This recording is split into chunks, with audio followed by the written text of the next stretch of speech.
The Pink. There was once upon a time a queen to whom God had given no children. Every morning she went into the garden and prayed to God in heaven to bestow on her a son or a daughter. Then an angel from heaven came to her and said, "Be at rest. You shall have a son with the power of wishing, so that whatsoever in the world he wishes for, that shall he have." Then she went to the king and told him the joyful tidings, and when the time was come she gave birth to a son, and the king was filled with gladness. Every morning she went with the child to the garden where the wild beasts were kept, and washed herself there in a clear stream. It happened once, when the child was a little older, that it was lying in her arms, and she fell asleep. Then came the old cook, who knew that the child had the power of wishing, and stole it away. And he took a hen and cut it in pieces, and dropped some of its blood on the queen's apron and on her dress. Then he carried the child away to a secret place, where a nurse was obliged to suckle it, and he ran to the king and accused the queen of having allowed her child to be taken from her by the wild beasts. When the king saw the blood on her apron, he believed this, fell into such a passion that he ordered a high tower to be built, in which neither sun nor moon could be seen, and had his wife put into it and walled up. Here she was to stay for 7 years without meat or drink, and die of hunger.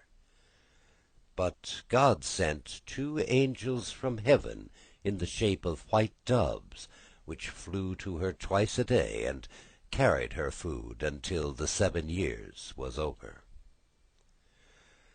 The cook, however, thought to himself, "If the child has the power of wishing, and I am here, he might very easily get me into trouble." So he left the palace and went to the boy, who was already big enough to speak, and said to him, "Wish for a beautiful palace for yourself, with a garden and all else which pertains to it."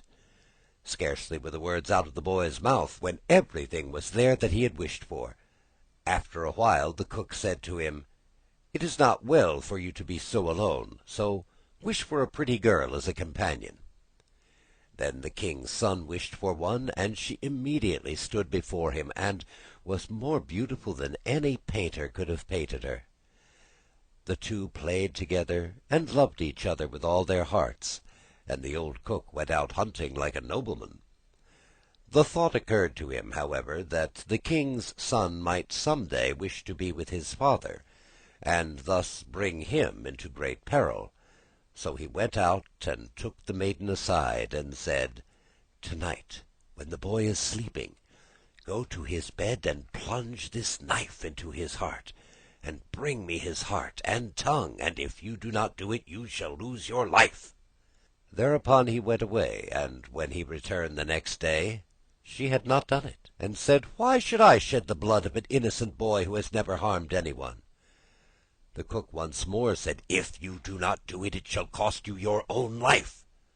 When he had gone away, she had a little hind brought to her, and ordered it to be killed, and took her heart and tongue, and laid them on a plate. And when she saw the old man coming, she said to the boy, "Lie down in your bed, and draw the clothes over you." Then the wicked wretch came in, and said, "Where are the boy's heart and tongue?" The girl reached the plate to him, but the king's son threw off the quilt, and said, "You old sinner, why did you want to kill me? Now I will pronounce thy sentence. You shall become a black poodle, and have a gold collar about your neck, and shall eat burning coals till the flames burst forth from your throat." And when he had spoken these words, the old man was changed into a poodle dog, and had a gold collar around his neck. And the cooks were ordered to bring up some live coals, and these he ate until flames broke forth from his throat. The king's son remained there a short while longer, and he thought of his mother, and wondered if she were still alive. At length he said to the maiden, "I will go home to my own country. If you will go with me, I will provide for you." "Ah," she replied, "the way is so long. What shall I do in a strange land where I am unknown?" As she did not seem quite willing, and as they could not be parted from each other, he wished that she might be changed into a beautiful pink, and took her with him. Then he went away to his own country, and the poodle had to run after him. He went to the tower in which his mother was confined, and as it was so high he wished for a ladder which would reach up to the very top. Then he mounted up and looked inside, and cried, "Beloved mother, lady queen, are you still alive, or are you dead?" She answered, "I have just eaten, and am still satisfied," for she thought the angels were there. Said he, "I am your dear son, whom the wild beasts were said to have torn from your arms, but I am alive still, and will soon set you free." Then he descended again, and went to his father, and caused himself to be announced as a strange huntsman, and asked if he could offer him service. The king said yes, if he was skillful and could get game for him, he should come to him, but that the deer had never taken up their quarters in any part of the district or country. Then the huntsman promised to procure as much game as he could possibly use at the royal table. So he summoned all the huntsmen together, and bade them go out into the forest with him.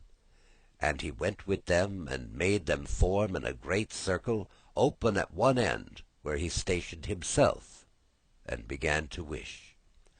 200 deer and more came running into the circle at once, and the huntsman shot them.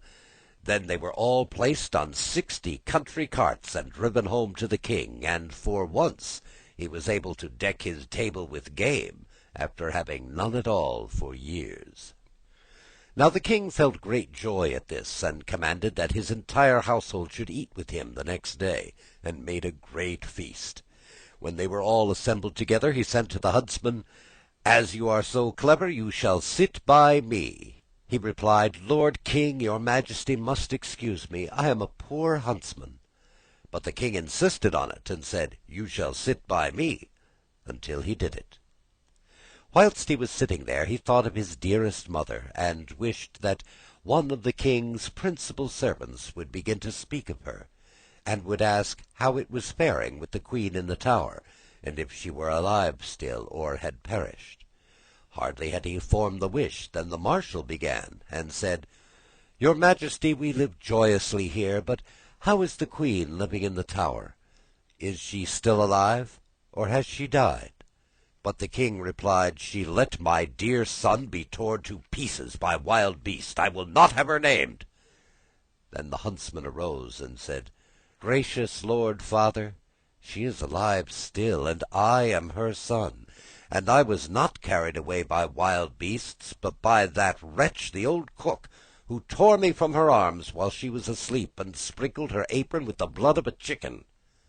Thereupon he took the dog with the golden collar, and said, "That is the wretch," and caused live coals to be brought, and these the dog was compelled to devour before the sight of all, until flames burst from its throat. On this the huntsman asked the king if he would like to see the dog in its true shape, and wished him back into the form of the cook, in the which he stood immediately with his white apron and his knife by his side. When the king saw him, he fell into a passion, and ordered him to be cast into the deepest dungeon. Then the huntsman spoke further, and said, "Father, will you see the maiden who brought me up so tenderly, and who was afterwards to murder me, but did not do it, though her own life depended on it?" The king replied, "Yes, I would like to see her." And the son said, "Most gracious father, I will show her to you in the form of a beautiful flower." And he thrust his hand into his pocket, and brought forth the pink, and placed it on the royal table, and it was so beautiful that the king had never seen one equal to it. Then the son said, "Now I will show her to you in her own form," and wished that she might become a maiden. And she stood there looking so beautiful that no painter could have made her look more so. And the king sent 2 waiting maids and 2 attendants to the tower to fetch the queen and bring her to the royal table. But when she was led in, she ate nothing, and said, "The gracious and merciful God who has supported me in the tower will soon set me free." She lived 3 days more, and then died happily. And when she was buried, the 2 white doves, which had brought her food to the tower, and were angels of heaven, followed her body and seated themselves on her grave. The aged king ordered the cook to be torn in 4 pieces, but grief consumed the king's own heart, and he soon died. His son married the beautiful maiden whom he had brought with him as a flower in his pocket, and whether they are still alive or not is known to God.